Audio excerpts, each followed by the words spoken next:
Good morning students.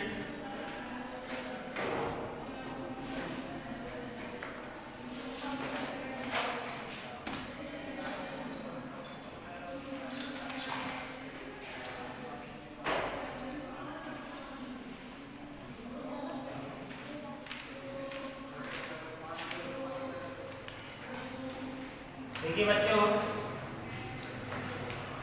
हम आपको पढ़ा रहे थे डायरेक्ट एंड इनडायरेक्ट स्पीच।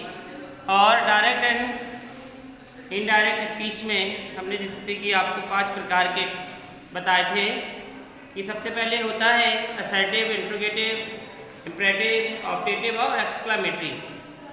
तो हमने असर्टिव सेंटेंसेस के लगभग सारे भाग आप लोगों को समझा दिए हैं, पढ़ा दिए हैं। और जो पिछली क्लास में था कुछ अपवाद वाले टेंस, जिनमें टेंस नहीं बदलते थे, जो कहावत वाले वाक्य थे और हमेशा सत्य रहने वाले वाक्य थे, आदत वाले वाक्य थे, इस तरीके के। आज हम एक आपको चार्ट बता रहे हैं जिसके माध्यम से आपका जो एक्टिव पैसिव है वो और भी सरल हो सकता है। तो इसमें लिखेंगे डायरेक्ट, इधर पे चार्ट लिखेंगे, चार्ट होता है direct indirect. Chart of change,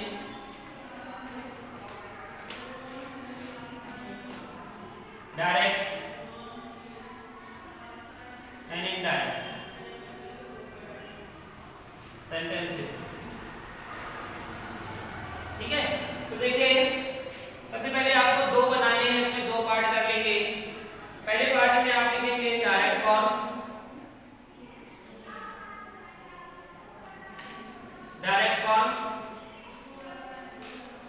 और दूसरे में आप लिखेंगे इनडायरेक्ट फॉर्म।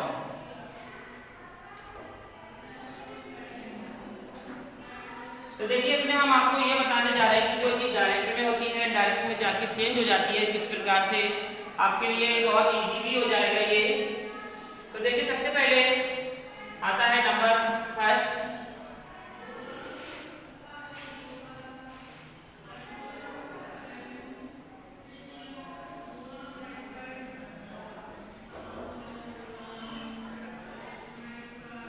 और नंबर फर्स्ट में सबसे पहले आपका आता है टेंस प्रेजेंट इंडेफिनिट। सभी जानते हैं आता है। सबसे पहले क्या आता है? Present indefinite. और प्रेजेंट इंडेफिनिट में जैसा कि सभी लोग जानते हैं इसमें वर्ब की कौन सी फॉर्म आती है? वर्ब की फर्स्ट फॉर्म, वर्ब की फर्स्ट फॉर्म प्लस एस या ES आता है। और क्या आता है? गो, बस। तो ये आपका आता है यहाँ पर क्या आता है? वर्ब की फर्स्ट फॉर्म और एस या ES। ठीक है, इसी प्रकार जब हम इनडायरेक्ट में चेंज करते हैं तो यहाँ पर ये किसमें बदल जाता है? पास्ट इंडेफिनिट में, पास्ट इंडेफिनिट में बदल जाता है और ये किसमें आ जाती है? सेकंड फॉर्म में। तो यहाँ पर आ जाता है वर्ब की सेकंड फॉर्म। ठीक, जैसे यहाँ पर होगा क्या? गो, तो यहाँ पर क्या बन जाएगा? बैड। ठीक, समझ में आ रहा है सभी को? जहां पर कोई समझ में ना आए आप पूछ सकते हैं। तो देखिए ये तो हो गया प्रेजेंट इंडेफिनिट। इसी प्रकार से दूसरे नंबर पे आते हैं। दूसरे नंबर पे आए क्या आता है? Present continuous. प्रेजेंट कॉन्टिन्यूअस, और प्रेजेंट कॉन्टिन्यूअस में क्या आता है? इज, एम और आर। इज एम आर आया, जैसे इज एम आर आ गया और प्लस वर्ब की फर्स्ट फॉर्म प्लस आईएनजी। जानते हैं सभी लोग जानते हैं यही आता है। जब इसे हम इसमें बदलते हैं तो यहाँ पे क्या जाता है? पास्ट कॉन्टिन्यूअस, और यहाँ पे क्या था? वाज, वर्ब प्लस वर्ब की फर्स्ट फॉर्म प्लस आईएनजी। आता है यही, जैसा कि आप लोग सब पढ़ चुके हैं। इसके बाद नंबर 3 पर आते हैं तो यहाँ पे अब क्या आ जाता है, प्रेजेंट परफेक्ट। प्रेजेंट परफेक्ट आता है और यहाँ पे आता क्या है, हैज ऑब्लिक है, प्लस वर्ब की थर्ड फॉर्म। इसी प्रकार से जब इधर पर आते हैं तो ये क्या बदल जाता है, पास्ट परफेक्ट, और यहाँ पर क्या आ जाता है, हैड, और वर्ब की थर्ड फॉर्म। ठीक,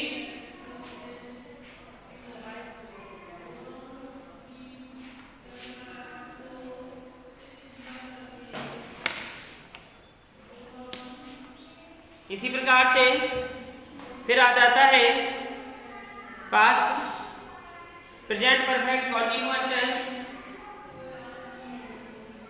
प्रेजेंट परफेक्ट कॉन्टिन्यूअस टेंस,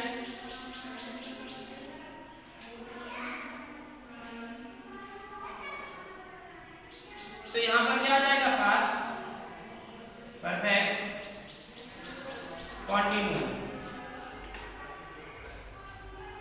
ठीक है, देखिए इसमें क्या आता है, has oblique have plus be plus ING plus verb की फर्स्ट फॉर्म प्लस आईएनजी।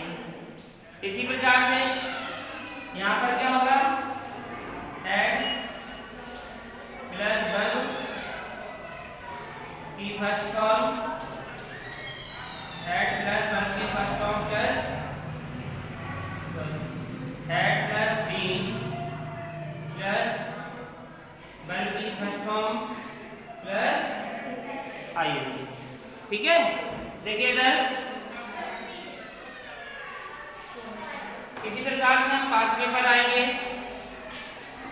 जहां पे होगा पास्ट इंडेफिनिट,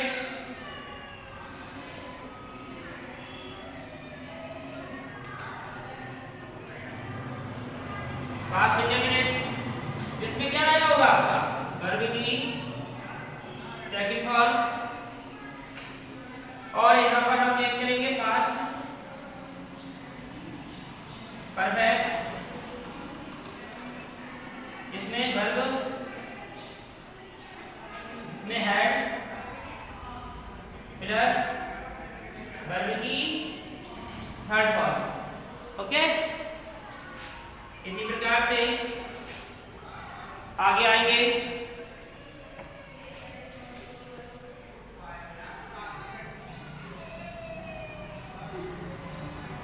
इसमें देखेंगे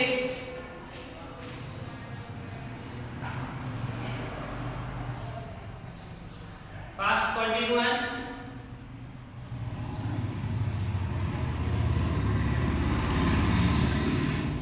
पास्ट कॉन्टिन्यूअस में क्या आएगा, past oblique verb plus verb की फर्स्ट फॉर्म प्लस आईएनजी, और जब हम इसे चेंज करेंगे तो ये हमारा होगा पास्ट परफेक्ट कॉन्टिन्यूअस, और यहां पर आएगा हैड बीन प्लस वर्ब की फर्स्ट फॉर्म प्लस आईएनजी। ठीक है, इतना समझ लीजिए, इसके बाद फिर हम आपको आगे पढ़ा रहे हैं। तो देखेंगे ये जो आपका चार्ट है, यहाँ पर सबसे पहले आता है प्रेजेंट इंडेफिनिट। प्रेजेंट इंडेफिनिट आता है तो उसमें आती है वर्ब की फर्स्ट फॉर्म प्लस एस या ईएस, वर्ब की फर्स्ट फॉर्म में। यदि उसमें आया है गो तो पास्ट इंडेफिनिट में उसे हम इनडायरेक्ट में चेंज कर देंगे और यहाँ पर लगाएंगे वर्ब की सेकंड फॉर्म। अगर गो आया है तो उसे हम कर देंगे वेंट। ठीक है, इसी प्रकार से हम देखेंगे प्रेजेंट कॉन्टिन्यूअस है, और प्रेजेंट कॉन्टिन्यूअस को हम एज एम आर वर्ब की फर्स्ट फॉर्म आई है तो उसे हम पास्ट कॉन्टिन्यूअस में बदल देते हैं। किसमें बदल देते हैं, पास्ट कॉन्टिन्यूअस में बदल देते हैं, जहाँ पर वाज या वर्ब प्लस वर्ब की फर्स्ट फॉर्म प्लस आईएनजी आता है। इसी प्रकार थर्ड नंबर पर आते हैं, देखते हैं कि प्रेजेंट परफेक्ट का अगर टेंस है डायरेक्ट में और उसमें सहायक क्रिया आई है हैज, हैव और वर्ब की थर्ड फॉर्म, तो जब हम उसे इनडायरेक्ट में बदलेंगे तो उसमें हम सहायक क्रिया को चेंज कर देंगे, यानी कि हैड आ जाएगी और वर्ब की थर्ड फॉर्म का ही प्रयोग करेंगे। इसी प्रकार से 4 नंबर पे आप देखेंगे कि यदि आता है प्रेजेंट परफेक्ट कॉन्टिन्यूअस, तो उसमें आता है has, have, been plus verb की फर्स्ट फॉर्म प्लस आईएनजी। तो जब हम इसे पास्ट परफेक्ट जब इनडायरेक्ट में बदलेंगे तो वह पास्ट परफेक्ट कॉन्टिन्यूअस हो जाएगा और उसमें सहायक क्रिया लगेगी हमारी had plus been plus verb की फर्स्ट फॉर्म प्लस आईएनजी। इसी प्रकार से यदि ये चारों नहीं है और जो आपका टेंस है वह पास्ट इंडेफिनिट में है, तो अगर पास्ट इंडेफिनिट में है तो जब उसे इनडायरेक्ट में बदलेंगे तो वह पास्ट परफेक्ट में बदल जाएगा। किसमें बदल जाएगा?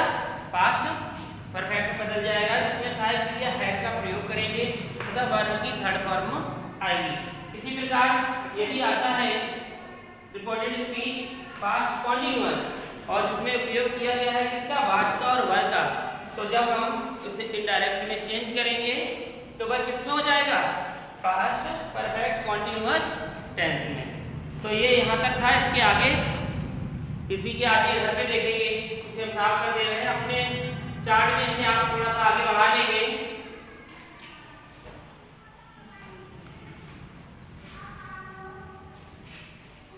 जिसका नंबर 7 और 8 होगा। 6 तक आपको पढ़ा दिया था, जिसका नंबर 7 और 8 होगा। तो 7 में लिखेंगे फ्यूचर टेंस, फ्यूचर टेंस यदि बात फ्यूचर में हो और इसमें क्या आया हो?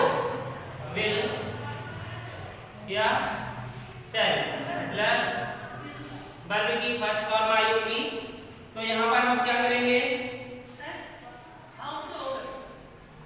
यहाँ पर हम क्या करेंगे? इसे हम विल को किसमें बदल लेंगे? गुड में, यानी कि ये किसमें चला जाएगा? पास्ट में, और विल को गुड में और शैल को शुड में। ठीक, इसी प्रकार से आपका यहाँ पर होगा विल, शैल, कैन, मे। अगर ये आते हैं तो हम यहाँ विल को क्या करेंगे? गुड, शैल को शुड और के को कुड और मे को माइट, मे को माइट में बदल देंगे। देखिए मे को माइट में बदल दिया गया। तो आपने देखा फ्यूचर टेंस में अगर आता है विल या शैल तो उसे हम किस में बदलेंगे? वुल, वुड या शुड में। इसी प्रकार आता है अगर विल, शैल, कैन, मे तो वुड, शुड, कुड और माइट। लेकिन यदि एक और चीज आ जाए, इसके आगे लिखेंगे फिर 9 नंबर पर, 9 नंबर पर आ जाए would, should, might, must, could और क्या था? आउट टू, आउट,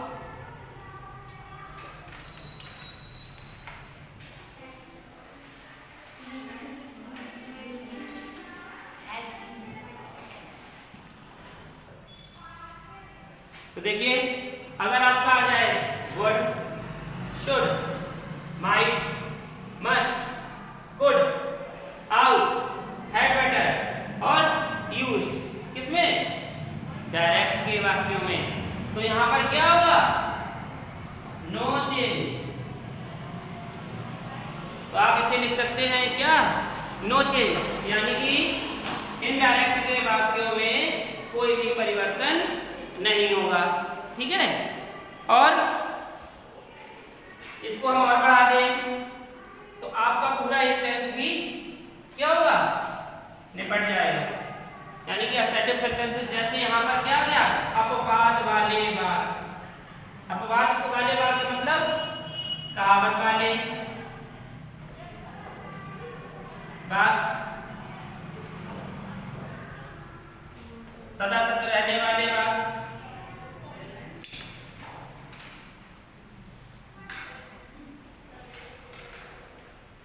आदत वाले वाक्य,